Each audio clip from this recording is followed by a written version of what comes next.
Proverbs 5, 1-6. My son, pay attention to my wisdom. Open your ears to my understanding, so that you may keep insight and your lips may guard knowledge.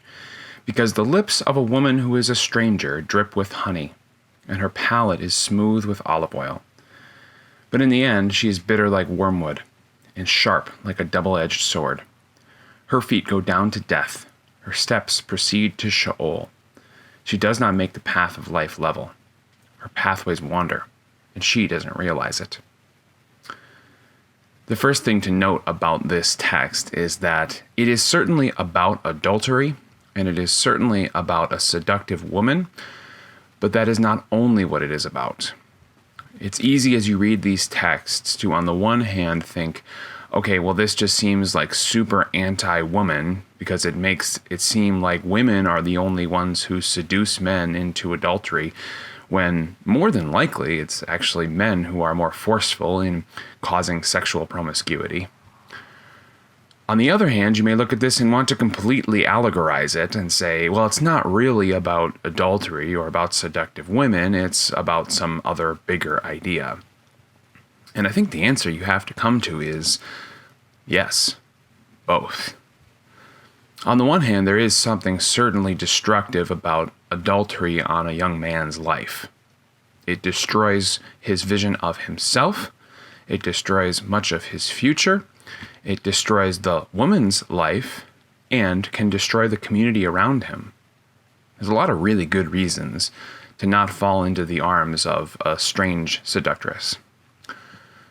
On the other hand, the Book of Wisdom is trying to teach us constantly that foolishness is seductive. It is like a person who is trying to seduce you into a sexual relationship. What it says seems to make sense. It goes down smooth. It's pleasurable to hear or even to do. But the end result is destruction. It's death. It's Sheol. And the crazy thing about foolishness, as the end of this section says, is that it doesn't even know where it's going. It's just blindly saying things and doing things that seem right in the moment. So I think we have to look at this from both angles. When Solomon says to his son, you ought to guard knowledge, because there is a woman who is a stranger, and her lips drip with honey, and her palate is smooth as olive oil, but she is bitter like wormwood and like a double-edged sword. What we need to understand is that as you look at your relationships, whether you're a man or a woman, you ought to be thoughtful about those relationships. You might hit it off with somebody right away. You might have easy conversation, they might be good looking, they might be into the same things that you're into.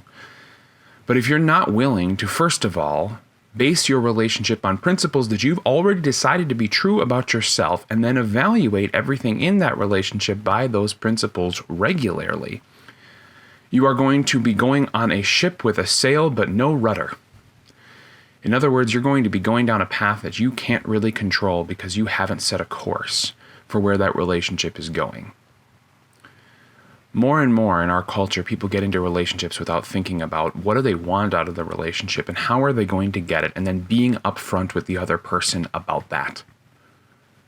Don't listen to the words of another person who just seems nice to be around. Have principles and live by them. On the other hand, as we think about wisdom and foolishness in general, the refrain that we ought to be thoughtful about everything we do in our life, that we ought not to just believe something because somebody said it or follow it because everyone else is doing it, applies here again. In the same way that maybe a certain person is seductive and you can get pulled in by good conversation, the world around you is saying a whole bunch of things that sound really interesting. They may be, if you want to use the language of the scriptures, dripping with honey. They're sweet, they're interesting to hear, and they go down easily. They're like olive oil. There's a smoothness to them. Maybe you think of the things that you hear on TV or on a podcast or you read on Twitter or Facebook that go alongside what you already believe about the world or about politics or about something else that's happening. Those things go down easy, don't they? But are they healthy? Do they fit with wisdom? Have you thought through them critically and said, is there a weakness to this argument? Is it possible that someone else could come to a different conclusion than me and do that with a high level of integrity and honesty? See, to just follow whatever you're told is not wisdom. Even for the Christian, just because a pastor says something does not mean that you should listen to exactly what he says carte blanche. One way a pastor said it is, I don't want you to come to church with an open mind. I want you to come to church with an open Bible. I don't want you to believe me just because I stand up in front. I want you to believe me because you look at the scripture and you see that I'm telling you the truth from it. And what if we looked at every part of our life that way? As we looked at the things that we see, the things that we hear, the things that we read, would we evaluate those with scripture?